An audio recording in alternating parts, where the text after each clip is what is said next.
Hey y'all, thanks for tuning in. This is how to create emotional safety inside of your relationships. If you listened to the pod earlier, we talk about what emotional safety is, why it might be missing from your relationships, and what you might be experiencing that feels like it is unsafe and that your nervous system is dysregulated, looking for something that is wrong in the relationship because you feel emotionally unsafe in the relationship, and that thing looks like danger.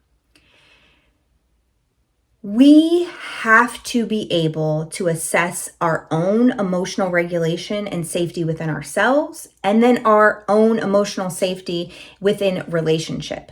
And emotional safety in relationship requires communication, it requires consistency, and it requires trust building. So, if you notice that your relationship isn't emotionally safe, the first thing I would suggest that you do is go inward to really look at what from your past and your formative years has created a feeling of dread and doom inside of you and really address those things. Is this person creating the space, or is something from my past telling me that this space is so? Am I creating stories, or have they actually shared this information? Now, as always, we're not talking about toxic relationships here, although if you're looking to see if your relationship is toxic, there's videos for that. But when we're trying to create healthy spaces inside of a healthy relationship, how do we make that happen and create the emotional safety? Well, the first thing is you have to identify what feels unsafe. So we might not understand what true safety feels like, but we're able to determine what creates that nervous system dysregulation, what creates our emotional dysregulation inside of relationship. So those unsafe patterns may look like feeling like you're judged. And when we talk about judgment, we're talking about somebody saying that this is what is wrong with you because of the behavior. We're not talking about holding people accountable. Accountability looks like you said you were going to do this thing, you didn't do this thing. Can we talk about how we can fix that? Judgment looks like you said you were going to do this thing, you didn't do this thing, and this is what that means about you. And that is judging the person.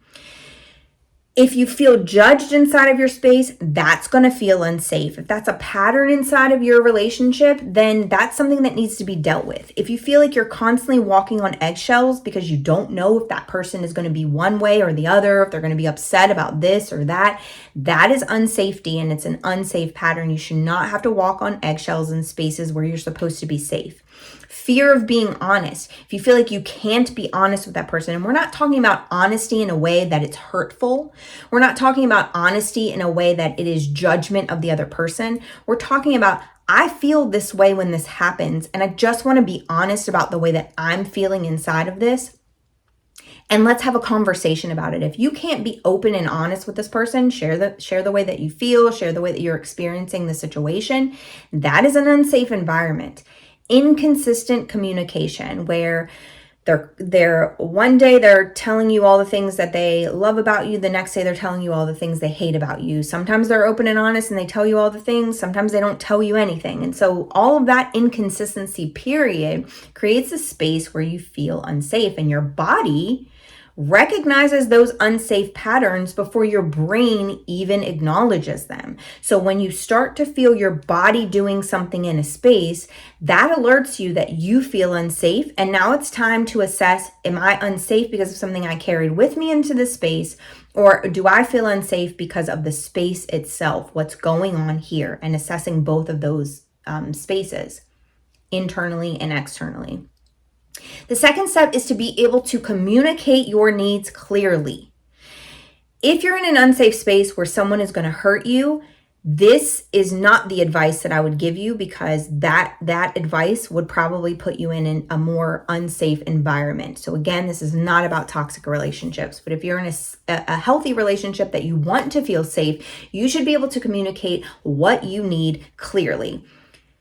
Emotional safety requires honesty. And so you should be able to say things about the way that you're feeling or about the way that you're experiencing this environment without fear of judgment.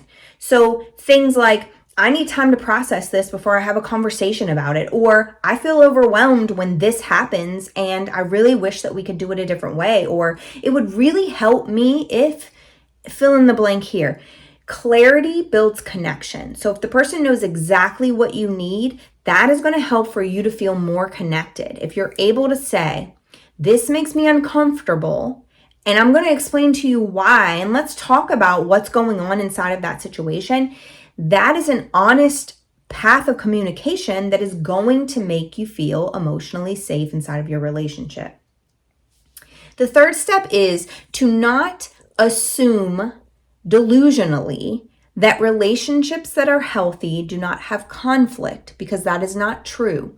All relationship, especially when you're in close ones, is going to have conflict. Does not mean that it's going to be arguments. It does not mean it's going to be yelling, but it's going to have conflict because you have two different people experiencing the world in a different way. The trick is to ensure that your conflict is followed by repair. If you're able to have conflict that is healthy conflict, that is communicated conflict, that's not a problem. The lack of repair is what becomes a problem. Repair looks like taking responsibility for the things that may have been yours in that space, apologizing if it is necessary and doing it sincerely, reconnecting after tension, sitting with each other, holding hands, really thinking about, am I upset at the person, or am I upset at the scenario? Am I upset enough with the person in the scenario that I want to create a negative space in this relationship? It helps you to repair, because it's saying, okay, this happened, and I'd really like to see more of this happening. How do we make that happen? Because we're a partnership inside of this relationship, whatever kind of relationship it is. Because repair builds trust over time. If I know that I can bring something to you and it is a point of conflict, that we're going to talk about it, we're going to address it, we're either going to agree to disagree, come up with a solution, but that we're going to come back together afterward, I'm more apt to bring something to you that might be a conflict instead of letting it build.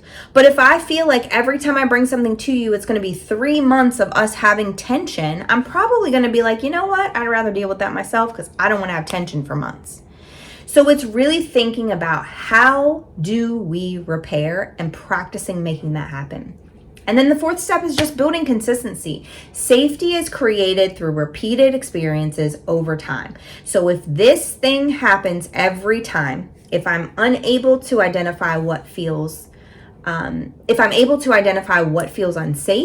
if I'm able to share honestly and communicate how I feel, if I'm able to share my needs, if I'm able to have a conversation with you that addresses those needs, and we're able to repair after all of our conflicts, then there doesn't feel like this doom and gloom around anything that is a conflict that we're having inside of our relationship or something that's going on. The doom and gloom exists when those things are inconsistent and they're not repeated patterns over time. So one time I share my feelings with you, you don't want to hear them. The next time I share them, you might want to hear them, but you don't really want to address my feelings. You want to address yours. Then we have a situation where there's inconsistency and there's not safety. And so therefore this is going to be all over the place. But if we do conflict the same way every time, people are able to share how they feel, I'm able to share my feelings, you're able to share your feelings, and we're able to come to a point of repair, then I'm going to feel more capable of having those conversations with you in the future.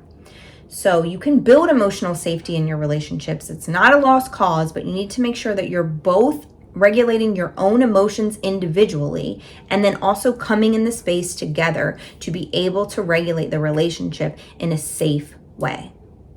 Hold space for the other person. Share and hold space. This is my experience. What's your experience? I shared the way that I feel about this.